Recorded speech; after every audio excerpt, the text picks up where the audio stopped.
35년간 환자를 치료해온 한 의사가 깨달은 충격적인 진실이 있습니다. 우리가 건강을 위해 매일 삼키는 알약들이 오히려 우리를 병들게 하고 있다는 것입니다. 건강해지려고 먹는 것이 독이 되어버리는 아이러니한 현실, 지금부터 그 숨겨진 이야기를 들려드리겠습니다. 오늘 이 중요한 이야기를 끝까지 들어주신다면 좋아요 버튼을 눌러주시고 더 많은 분들이 이 진실을 알 수 있도록 구독해주시기 바랍니다. 어느 평범한 화요일 아침이었습니다. 진료실 문이 열리며 70대 후반으로 보이는 노부부가 들어왔습니다. 할아버지는 지팡이의 의지에 천천히 걸음을 옮기셨고 할머니는 큼직한 쇼핑백을 들고 계셨습니다. 선생님, 저희가 요새 너무 헷갈려서 왔어요. 텔레비전에서는 비타민이 좋다고 하고 인터넷에서는 칼슘을 꼭 먹어야 한다고 하는데 도대체 뭘 믿어야 할까요? 할머니가 쇼핑백에서 하나씩 꺼내는 건강보조식품들을 보며 저는 잠시 말을 잃었습니다. 비타민C, 비타민 E, 칼슘, 오메가3, 은행잎 추출물, 종합영양제까지 작은 약국 하나 차릴 만큼의 알약들이 진료 테이블 위에 쌓였습니다. 그 순간 저는 지난 35년간의 의사 생활이 주마등처럼 스쳐 지나갔습니다. 그리고 조용히 말했습니다. 그 질문이 바로 제 35년 의사 인생의 결론과 연결됩니다. 오늘 그 이야기를 들려드리겠습니다. 1980년대 의대를 갓 졸업한 저는 대학병원 내과 레지던트로 의사 생활을 시작했습니다. 그때만 해도 저 역시 영양제를 적극 권장하는 의사 중 하나였습니다. 환자가 필요하다고 하면 종합 비타민을, 빈혈기가 있다고 하면 철분제를, 뼈가 약하다고 하면 칼슘제를 주저없이 처방했습니다. 당시만 해도 영양제는 부작용 없는 만능 건강식품으로 여겨졌거든요. 의학 교과서에서도 영양소 부족을 보완하는 안전한 방법이라고 배웠고 제약회사의 세미나에서도 늘 긍정적인 연구 결과들만 발표되었습니다. 하지만 시간이 흐르면서 이상한 일들이 벌어지기 시작했습니다. 건강해지려고 영양제를 열심히 먹던 환자들이 오히려 더 큰 병에 걸리는 경우를 자주 목격하게 된 것입니다. 가장 충격적인 사건은 지금으로부터 20년 전에 일어났습니다. 50대 중반의 한 남성 환자였는데 위암 수술을 성공적으로 마치고 회복 중이었습니다. 그분은 재발 방지를 위해 항산화제인 베타카로틴을 고용량으로 복용하고 계셨습니다. 당시 베타카로틴은 암을 예방하는 기적의 영양소로 각광받고 있었거든요. 그런데 1년 뒤 정기검진에서 예상치 못한 결과가 나왔습니다. 위암은 재발하지 않았지만 대신 폐에 암이 발견된 것입니다. 더 놀라운 것은 그분이 담배를 하루 한 갑씩 30년간 피워온 흡연자였다는 사실이었습니다. 처음에는 우연의 일치라고 생각했습니다. 하지만 비슷한 사례들이 계속 나타나면서 저는 본격적으로 영양제의 어두운 면을 추적하기 시작했습니다. 그 과정에서 발견한 첫 번째 충격적인 진실은 비타민 E와 베타카로틴에 관한 것이었습니다. 1990년대 초반만 해도 이 두 영양소는 강력한 항산화제로 각광받았습니다. 심장병과 암을 예방한다는 연구 결과들이 쏟아져 나왔고 저 역시 환자들에게 적극 권했습니다. 하지만 대규모 임상시험 결과는 우리의 기대를 완전히 뒤엎었습니다. 핀란드에서 실시된 ATBC 연구에서는 흡연자에게 베타카로틴을 투여한 결과 폐암 발생률이 18%나 증가했습니다. 비타민 E 역시 마찬가지였습니다. 항산화 효과를 기대했던 것과는 정반대로 오히려 암 발생률을 높인 것입니다. 왜 이런 일이 일어났을까요? 우리 몸의 항산화 시스템은 매우 정교한 균형을 이루고 있습니다. 인공적으로 만든 고농도의 항산화제를 갑자기 투입하면 이 균형이 깨지면서 오히려 산화 스트레스가 증가할 수 있습니다. 특히 흡연자의 경우 이미 높은 산화 스트레스 상태에 있는데 여기에 인공 항산화제를 더하면 독이 되는 것입니다. 그날부터 저는 환자들에게 이렇게 말하기 시작했습니다. 항산화제는 알약이 아니라 여러분의 식탁 위 채소와 과일에 있습니다. 브로콜리 한 송이, 당근 한 개, 사과 한 알에 들어있는 천연 항산화제야말로 진짜 건강의 보물입니다. 두 번째로 마주한 충격은 칼슘 보충제에 관한 것이었습니다. 젊은 의사 시절 저는 골다공증 환자들에게 칼슘제를 적극 권했습니다. 특히 폐경기 여성들에게는 하루 1000mg 이상의 칼슘 보충제를 복용하라고 조언했습니다. 그런데 시간이 지나면서 이상한 패턴을 발견했습니다. 칼슘제를 열심히 복용하던 환자들 중에서 심장마비나 뇌졸중으로 응급실에 실려오는 경우가 늘어난 것입니다. 처음에는 우연이라고 생각했지만 관련 연구들을 찾아보니 충격적인 사실이 드러났습니다. 음식을 통해 섭취하는 칼슘은 몸에서 천천히 흡수되어 뼈로 이동합니다. 하지만 알약 형태의 고농도 칼슘은 한꺼번에 혈관으로 유입되면서 혈관벽에 축적됩니다. 이렇게 축적된 칼슘은 혈관을 딱딱하게 만들어 동맥경화를 촉진하고 결국 심혈관 질환의 위험을 높이는 것입니다. 더욱 안타까운 것은 신장결석입니다. 60대 여성 환자 한 분은 골다공증 예방을 위해 10년간 칼슘제를 복용했는데 결국 극심한 옆구리 통증으로 응급실에 실려왔습니다. 신장에 콩알만한 결석이 여러 개 박혀 있었습니다. 그분이 눈물을 흘리며 말씀하시더군요. 선생님, 뼈 건강을 위해서 먹었던 건데 이게 독이 될 줄 몰랐어요. 그때부터 저는 환자들에게 이렇게 조언하기 시작했습니다. 칼슘은 우유, 치즈, 멸치, 두부에서 얻으세요. 자연스럽게 섭취하면 몸이 필요한 만큼만 흡수하고 나머지는 배출시킵니다. 하지만 알약은 다릅니다. 몸의 조절 능력을 무시하고 강제로 들어와 혈관을 굳게 만들 수 있습니다. 세 번째 경고는 은행잎 추출물에 관한 것이었습니다. 2000년대 들어 고령화 사회가 되면서 치매에 대한 관심이 높아졌습니다. 그와 함께 은행잎 추출물이 뇌혈류를 개선하고 기억력을 향상시킨다는 광고가 넘쳐났습니다. 실제로 많은 환자들이 치매 예방을 위해 은행잎 추출물을 복용했고 저 역시 큰 의심 없이 처방했습니다. 하지만 대규모 임상시험 결과는 냉정했습니다. 2008년 미국에서 실시된 GEM 연구에서는 3,000명 이상의 고령자를 대상으로 6년간 은행잎 추출물의 효과를 검증했습니다. 결과는 명확했습니다. 치매 예방 효과 전혀 없음.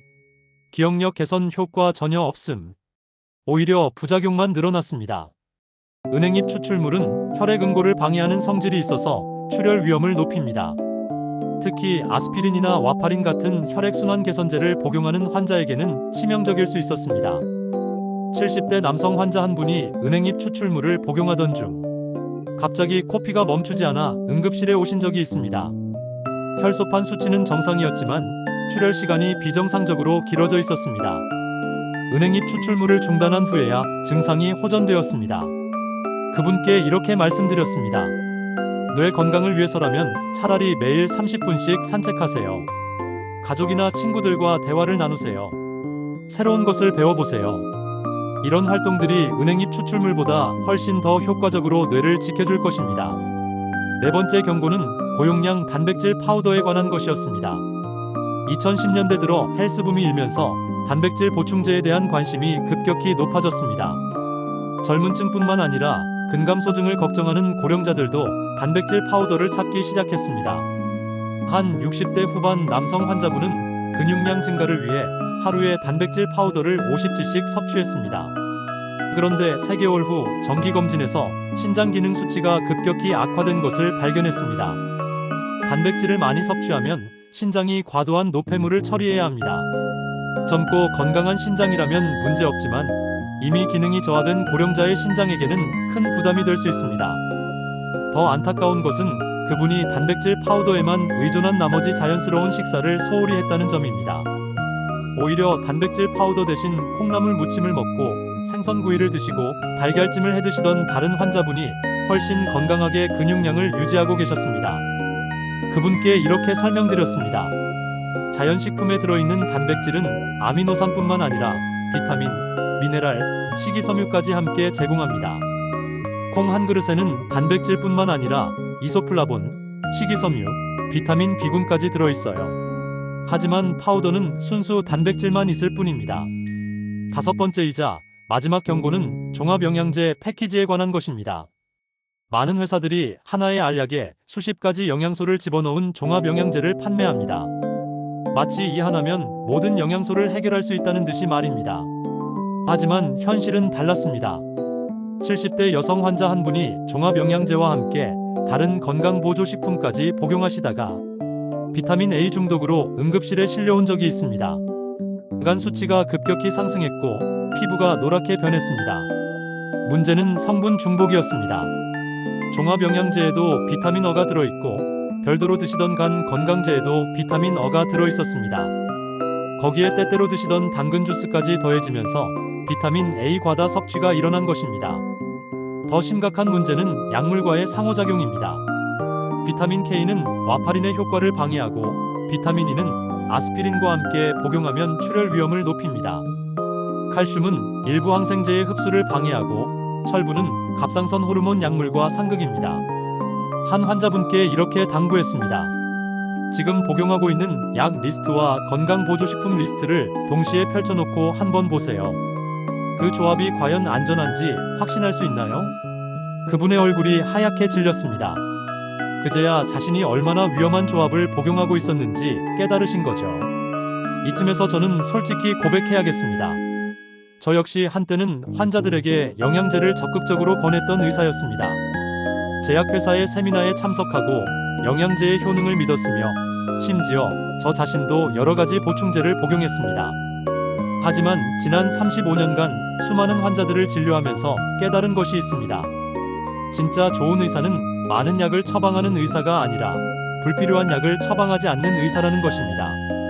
의학이 발전할수록 경험이 쌓일수록 저는 더욱 신중해졌습니다.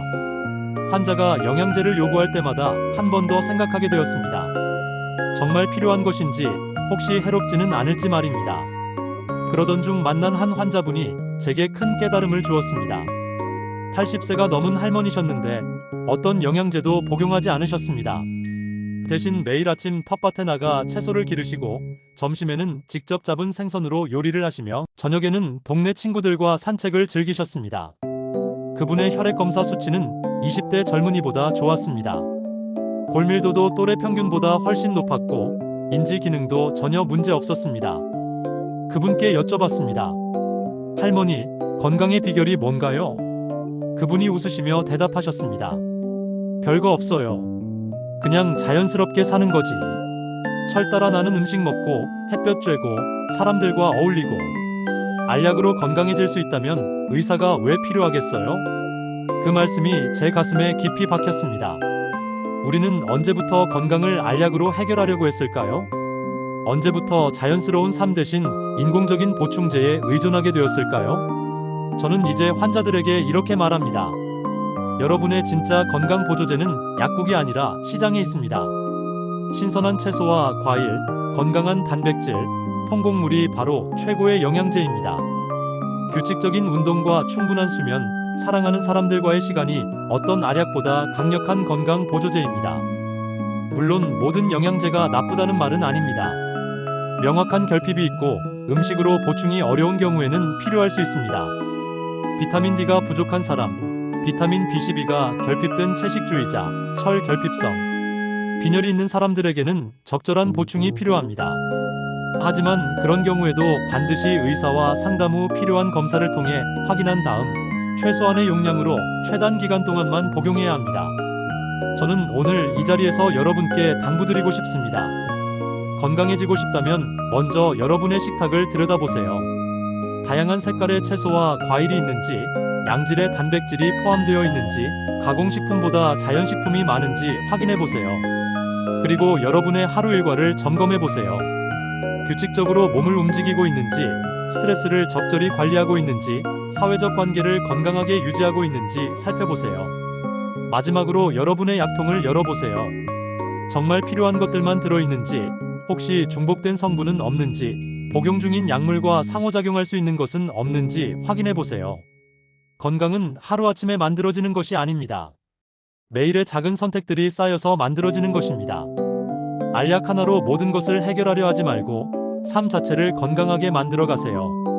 오늘 이 이야기를 들으신 여러분이 진정한 건강을 찾아가시기를 진심으로 바랍니다. 그리고 무엇보다 자연스러운 삶 속에서 진짜 행복을 발견하시기를 기원합니다. 35년간 의사로 살아오면서 제가 깨달은 가장 중요한 진실을 마지막으로 전해드립니다. 진짜 건강 보조제는 여러분의 식탁과 운동화 속에 있습니다. 알약이 아니라 습관이 여러분의 수명을 늘려줍니다. 건강한 삶은 사는 것이지 먹는 것이 아닙니다. 감사합니다.